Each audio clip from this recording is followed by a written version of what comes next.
Guys, and welcome back to the channel. So what we've got today is basically me showing you around the newest project, and this one isn't from Copart, this is from Facebook Marketplace.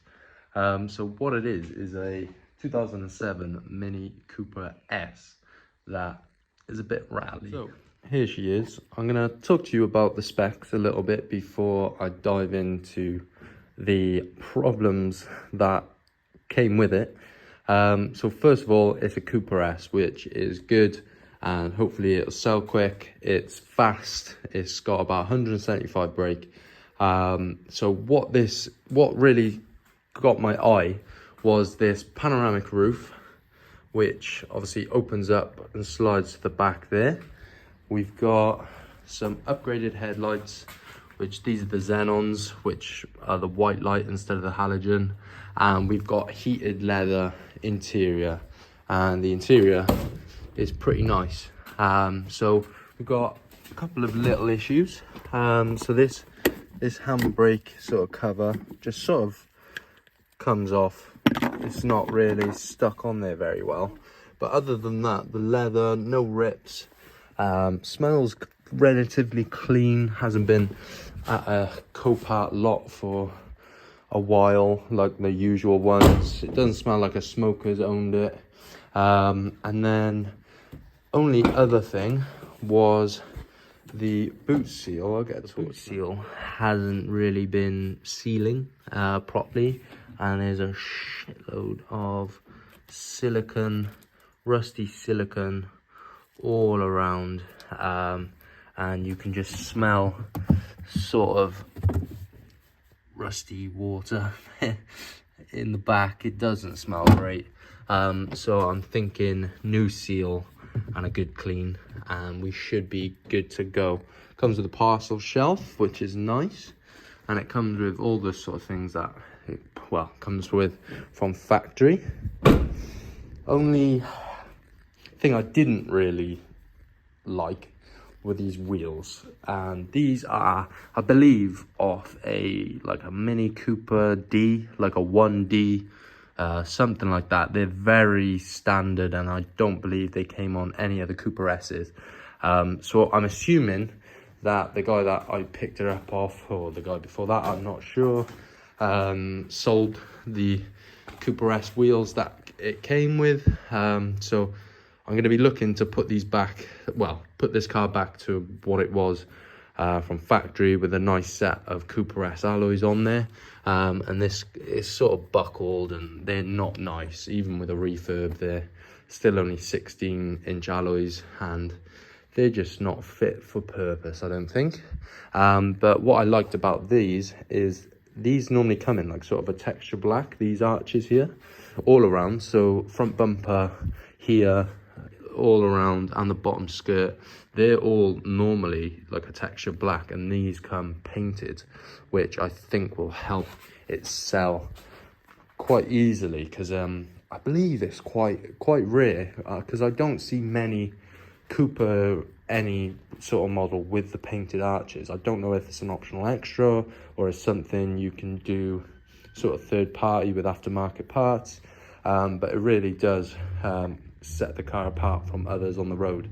So let's get into sort of the reason I bought it. So here she is, the N14 engine, and as some of you may know if you've been watching the channel, I have a track Mini Cooper S 2007 like this, that I've been building for the last couple of years, and I have quite a bit of knowledge on these engines, and I know how they come out, how they go in. Quite a lot of the parts I have on the shelf, just from where I turn my engine, sort of aftermarket, intercoolers, stuff like that, air intakes. I've got a lot of those spare parts if we did need them.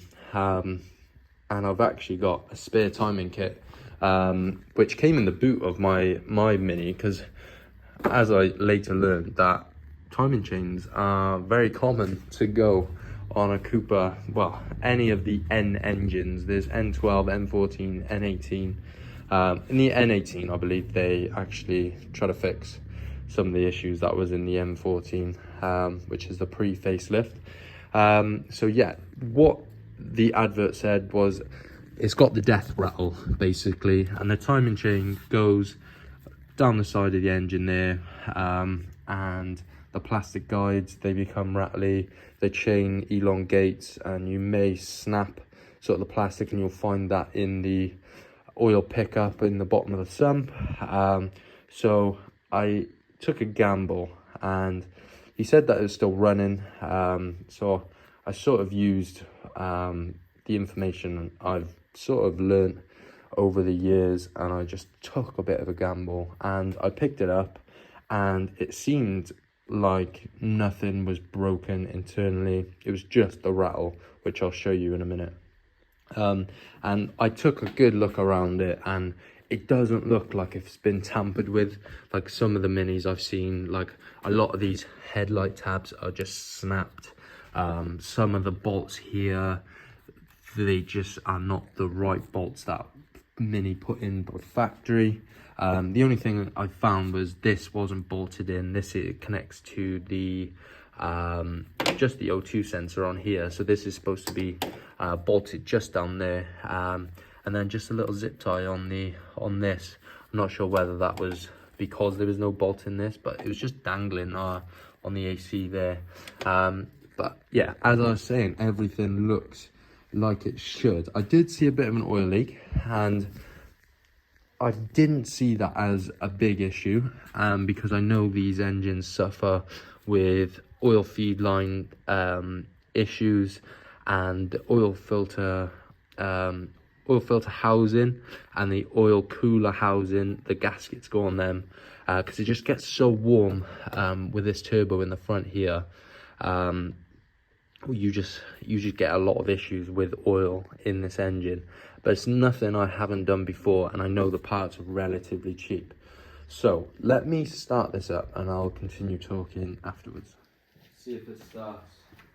It's been sat here a week or so.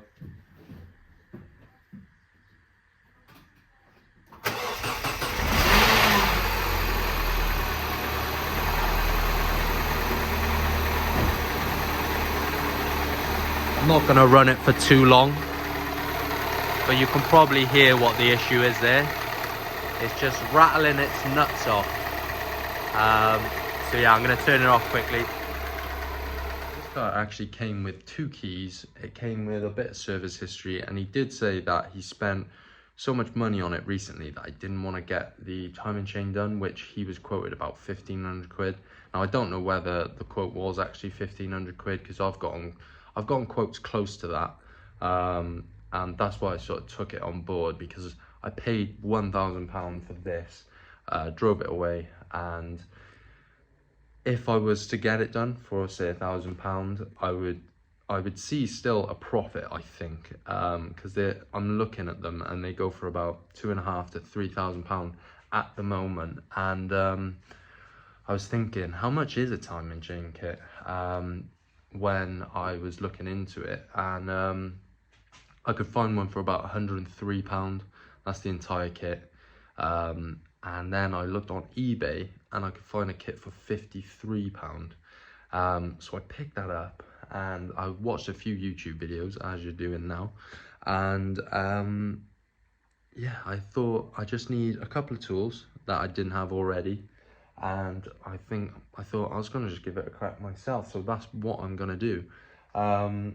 So he did get the oil cooler gaskets changed, but I think it's still leaking from there, so I'm not sure whether they installed them incorrectly or what's happened, but I paid £1,000, and I think whatever I put into it, I should still see a profit after the fact. So here's the plan.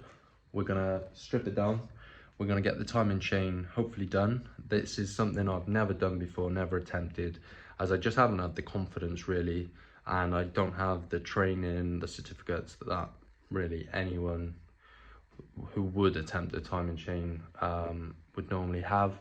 But I thought it's about time that I do try and wrap my head around something like that mechanically. So first things first is the timing chain, and then we'll look into the oil leak, and then it's sort of fixing up the little issues that we've got with like the handbrake cable, the boot seal, and then the main thing in terms of selling wise is actually refurbing a set of wheels I have potentially found on Facebook. Will confirm in the next episodes to come. It's not the most important thing in the world, but it definitely needs those Cooper S alloys to help it sell, because summer's coming now. With that roof that comes out, I think we'll be on to a winner. So this is where I'm going to close out this episode. I hope you all enjoy the episodes to come and this one that has just gone. Thank you all for watching previous episodes on previous builds, and hopefully I'm going to get my teeth stuck into this, well, hopefully in the next couple of days. I just got to wait for the chain kits, the actual timing kit that you lock in the cams and the crank with, and just a few other seals and stuff like that. So yeah, thank you all for watching. Please give me a thumbs up if you did like the video, and subscribe if you are new. Catch you all in the very near future, guys. Peace.